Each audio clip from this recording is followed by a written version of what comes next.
যেখানে হাজব্যান্ড ওয়াইফকে সাপোর্ট করে সেখানে দুনিয়া উল্টে গেলেও ওই মেয়ে অবশ্যই সুখী হবে। আমার নাম রিদি। আমরা এক ভাই এক বোন। আমরা মধ্যবিত্ত। আমি ক্লাস 10-এ পড়ি আর আমার ভাই 7-এ পড়ে। আমার আব্বু আম্মু আমরা 4 জনে ঘরে থাকি।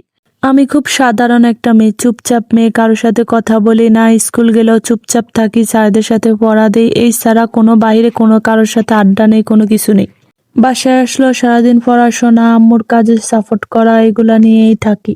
ভাইটাকেও পড়াশোনা করায়, ভাইটার সাথে অনেক দুষ্টামি করি। আমাদের ভাই বোনের সম্পর্কটা অনেক বেশি মধুর। ভাই বোন এমন একটা সম্পর্ক যাকে ছাড়া থাকা যায় না, আবার যার সাথে থাকলে টম এন্ড জেরির মতো ঝগড়ায় পড়ে যায়।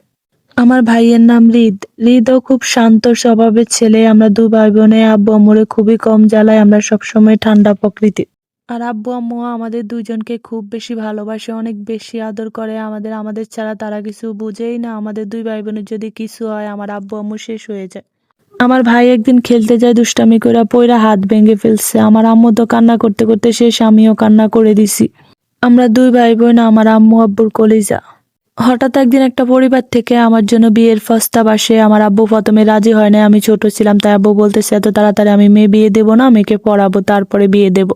পরে ঘটক বলতেছে ছেলে কিন্তু অনেক ভালো, ছেলেরা শিক্ষিত, মেয়ে পড়াবে, আপনি বিয়ে দিয়ে দেখুন, দেখবেন ছেলেরা আপনার মেয়েকে পড়াবে, অনেক ভালো লাগবে।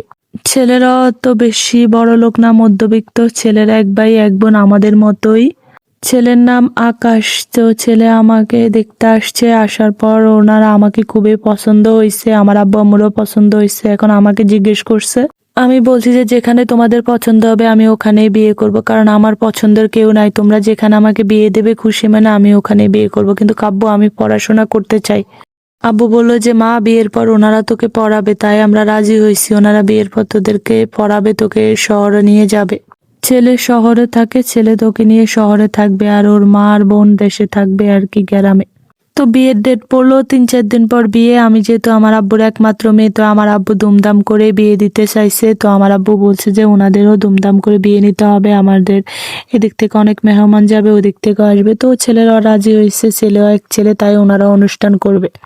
আজ আমার গায়ে হলুদ, আমি খুব সুন্দর করে সেজে আসছি, ও আমাকে দেখতে আসছে, ওর বন্ধু বান্ধব নিয়ে সুন্দরভাবে চলে আসছে। এই জিনিসটা কেন জানি না আমার কাছে খুব ভালো লাগছে। ছেলেটা আমাকে খুব কেয়ারিং করে। এই কয়েকদিনে পরিচয়, ছেলেটা আমার সাথে সারাদিন কথা বলে, মানে আমার হাজবেন্ড হবে যে, তার নাম আকাশ। আকাশ আমার সাথে সারাদিনে কথা বলে, ফোন দেয়, মেসেজ করে। আমাদের বিয়েও হয়ে গেছে, দুমদাম করে হয়েছে। আমাকে অনেক সুন্দর করে সাজায় নিচ্ছে, গহনা দিয়ে, লেহেঙ্গা পরায় অনেক সুন্দরভাবে সাজায় নিচ্ছে। আকাশের বোন আর মাও অনেক ভালো ব্যবহার করতেছে আমার সাথে। আকাশ তো পুরাই আমাকে ছাড়া কিছু বুঝতেছে না। আমাদের বিয়ের কিছুদিন পর আকাশ বলল আমার না শহরে যেতে হবে, তুমি থাকো গ্রামে, আমি কয়েকদিন পর আইসা তোমাকে নিয়ে যাব। পরে ওর মা বলতেছে যে তুই যা বাবা, পরে আইসা নিস। এই কয়েকদিন আমি ওরে এতটাই ভালোবেসে ফেলছি যে ওকে ছাড়া থাকা এখন আমার কষ্ট হয়ে যায়। তো ওর যাওয়ার কথা শুনে আমি কান্না করে দিছি, বলছি যে আমি তোমার সাথে যাব, তোমাকে ছাড়া আমার পক্ষে থাকা সম্ভব না। আকাশ বলতেছে দেখো, আগে আমি সবকিছু ঠিকঠাক করি, তারপর তোমাকে নেব। আমি যদি এখন তোমাকে নিয়ে যাই কোথায় রাখবো বলো, তোমাকে তো আগে সবকিছু ঠিক করে নিতে হবে। আমি আকাশকে জড়িয়ে ধরে কান্না করতেছি। আকাশ বলতেছে যে পাগলি, কান্না করো না, আমি তো কয়েকদিন পরেই চলে আসবো তোমার কাছে, আইসা তোমাকে নিয়ে যাব। আমি তোমাকে ছাড়া থাকতে পারবো না, তুমি যেমন আমাকে ছাড়া থাকতে পারবা না, আমিও ঠিক তোমাকে ছাড়া থাকতে পারবো না। পাগলি তুমি কান্না করো না। এটা বলে আমার চোখের পানি মুছে দিয়ে আমার কপালে একটা কিস করে দিস। এর মধ্যে আমার শাশুড়ি এসে তাড়া দিতেছে, বাবা তুই যাস না এখনো, তুই তাড়াতাড়ি যা, গাড়ি পাবি না পরে, তাড়াতাড়ি যেতে হবে, বের হ বের হ, পরে এসে কথা বলিস, মোবাইলে কথা বলে নিস। তারপরে উনি আমার থেকে বিদায় নিয়ে চলে গেছে। মনে হচ্ছে যে অনেক দূরে চলে যাচ্ছে, যাচ্ছে তো শহরে, তাও আমার কাছে মনে হয় যে আমার থেকে অনেক দূরে চলে যাচ্ছে। সারাটা দিন মন খারাপ করেছিলাম। আকাশ অনেকবার কল দিছে, বলে যে তুমি রাগ করো না, আমি আসবো তোমাকে নিতে, তুমি কষ্ট পেও না, তোমাকে ছাড়া আমিও থাকতে পারতেছি না, কয়েকদিন পরে আইসা তোমাকে নিয়ে যাব, আমি বাসা ভাড়া কইরা নেই, তারপরে তোমাকে নিয়ে যাব। এইদিকে আমার শাশুড়ি এতদিন আমার হাতে রান্না করায় নাই, কিছু করায় নাই, নিজেই সবকিছু করছে। যতদিন ছেলে ছিল সবকিছু করছে, আর যখন ওর ছেলে চলে গেছে তখনই আমাকে দিয়ে সব কাজ করানো শুরু করে দিস। সারাদিনে ওর সাথে কথা বলার একটু সময়ও পাই না। সারাদিন রান্না বান্না সব কাজ, জামা কাপড় হইতে পুরো সব কাজ করতে হয়। সন্ধ্যায় যখন ও কল দেয়, তারপর আমার শাশুড়ি বলে ও তো সারাদিন কাজ করে না, শুয়ে থাকে, বসে থাকে, সারাদিন এটা মোবাইল টিপে, তোর সাথে কেন কথা বলে না, সারাদিন তো দেখি মোবাইলে টিপে। এই কথাটা শোনার পর আমার অনেক কান্না চলে আসছে। আমি সারাদিন কাজ করতে করতে গেল, আর উনি ওনার ছেলের কাছে বলতেছে আমি নাকি কোনো কাজে করি নাই। কিছুক্ষণ পর আকাশ আমাকে ফোন দিয়ে অনেক বকাঝকা করলো যে সারাদিন মোবাইল টিপে শুয়ে থাকো আর আমাকে কল দেওয়ার সময় হয় না, তোমার কথা বলার সময় হয় না। আমি ওরে বলতেছি যে বিশ্বাস করো আমি সারাদিন অনেক কাজ কাম করছি, রান্না বান্না সবকিছু করছি। ও বলতেছে আমার মা কি তাহলে মিথ্যা কথা বলতেছে? তুমি রান্না বান্না করছো, তাহলে আমার মা কি করছে? আমার মা তো বললো সবকিছু আমার মা করছে। আমি আর কোনো কথা বাড়াই নাই, চুপচাপ ফোনটা কেটে দিয়ে আমি অনেক শুয়ে আছি। ও কতক্ষণ পর আকাশ ফোন দিছে, দেওয়ার পর বলতেছে সরি, আমার মাথা গরম হয়ে গেছে, মার কাছে শুনে গরম হয়ে গেছে মাথা। তুমি তো জানো আমি তোমার সাথে কথা না বলে সারাদিন থাকতে পারি না, আমি তোমাকে অনেক বেশি ভালোবাসি, তোমার দ্বারা আমার এক মুহূর্ত চলে না।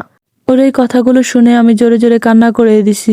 আমি বলছি যে বিশ্বাস করো আমি সারাদিন রান্না বান্না করছি, অনেক কাজ করছি, তাই তোমার সাথে আমি কথা বলতে পারি নাই। আমিও তো সারাদিন অপেক্ষায় থাকি কখন তোমার সাথে কথা বলবো, তোমার সাথে কথা বললে যে আমারও শান্তি লাগে, তুমি কেন বোঝো না? তাহলে তুমি কি করে ভাবলে যে তোমার সাথে কথা না বলে আমি মোবাইল টিপবো? আকাশ বলল মা যে বললো তুমি রান্না বান্না করো নাই, কিছু করো নাই, তুমি শুয়ে শুয়ে মোবাইল টিপতেছ। তারপর আমি বললাম তুমি কি আমাকে বিশ্বাস করো না? আমি কি তোমার কাছে মিথ্যা কথা বলতেছি?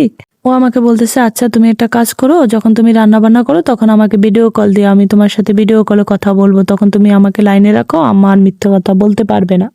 আমি বললাম আচ্ছা ঠিক আছে। কিছুদিন পর থেকে আমার শাশুড়ির অত্যাচার আরো বেশি শুরু হয়ে গেল। আমার শাশুড়ির জামা কাপড়, আমার ননদের জামা কাপড় সবকিছু আমার উপরে দোয়ানো শুরু করলো। আমার হাজবেন্ড আমাকে অনেক বেশি সাপোর্ট করতো, ও আমাকে সব সময় ভিডিও কলে দেখতো এবং এগুলো সব দেখতো। আমার শাশুড়ি মিথ্যা কথা বলতো যে আমি কিছু করি না, আমি শুয়ে থাকি, বসে থাকি। তখন আকাশ একদিন হঠাৎ করে বাড়িতে চলে আসলো, আয়সা দেখে আমি রান্না করছি, কাজ করছি। পরে মাকে বললো যে মা আমার বউ তো রান্না করতে পারে না, তো ও কিভাবে রান্না করছে? আমার শাশুড়ি কান্না করে বলতেছে বাবারে তোকে ও জানতো তুই যে আসবি, এই জন্যই তোকে দেখানোর জন্য আজকে কাজ কাম করতেছে, না হলেও কোনো কাজে করে না। তুই তোর বোনকে জিজ্ঞেস কর, সারাদিন সব কাজ আমি করি। আকাশ কিছু না বলে চুপচাপ রুমের দিকে চলে যেতে নিচ্ছে, এমনটা আমি পিছন থেকে বলতেছি রিদি তুমি রুমে আসো, তোমার সাথে আমার কিছু কথা আছে। আম্মা তো রান্না করে প্রতিদিন, তাই আম্মাকে দাও, আম্মা ভালোভাবে রান্না করবে, তুমি রুমে আসো রিদি। আকাশ আমায় বলতেছে রিদি তুমি কেন কিছু কাউকে বলো না, কেন তুমি চুপচাপ সব মানো, কেন তোমার নামে মিথ্যা কথা বলে? পরে আমি বললাম যে কি বলবো বলেন, এটা তো আমারই সংসার, আমাকেই তো সব করতে হবে। আকাশ আমাকে জড়িয়ে ধরে বলতেছে রিদি তুমি আমার জন্য এত কষ্ট করতেছো, তাই না? আমি কষ্ট পাবো বলে তুমি আম্মার এসো কিছু বলতেছো না, তুমি আমাকে এতটা ভালোবাসো রিদি? আমি ওনাকে বললাম একটা কথা বলবো? পরে বলতেছে হ্যাঁ বলো রিদি, তুমি কি বলতে চাও? আমি বললাম যে অনেকদিন হয়েছে বাবা মার সাথে কথা বলতে দেয় নাই আপনার আম্মা, আর আমার মোবাইলে তো টাকাও নেই, আব্বু আম্মুর সাথে কথা বলতে পারি না, আমার সিমের নাম্বার তো শুধু আপনার কাছে ছাড়া আর কারো কাছে নেই, আব্বা আম্মার নাম্বারটাও আমাকে দেয় নাই। আপনার মার কাছে নাকি আমার আব্বু আম্মু সবসময় ফোন দেয়, কিন্তু আমি কথা বলতে পারি না, বলে আমি নাকি ঘুমাই, এরকম করি ওরকম করি, তাই আমি আব্বু আম্মুর সাথে কথা বলতে পারি না। আকাশ আমাকে বলল তুমি রেডি থাইকো, আমি তোমাকে বিকালে তোমার আব্বু আম্মুর সাথে দেখা করতে নিয়ে যাব। এটা শুনে আমি অনেক খুশি হয়ে ওকে জড়িয়ে ধরছি। আকাশ বলতেছে আচ্ছা সরো আমি ফ্রেশ হয়ে নিই, তারপরে আমি খাবার দাবার করবো, তুমি যে খানা বানিয়ে নাও। পরে আমি খুশি খুশি যাই, ওর জন্য রান্না বান্না করে নিছি সবকিছু। আমরা সবাই মিলে খাইতে বসছি, এমন টাইমে আমার শাশুড়ি তার মেয়ের পাতে সবকিছু দিয়ে দিয়েছে, ভালো ভালো মাছ সবকিছু উনি ওনার মেয়ের পাতে দিছে। তখন আকাশ বললো যে মা আমার বউ কি কিছু খাবে না?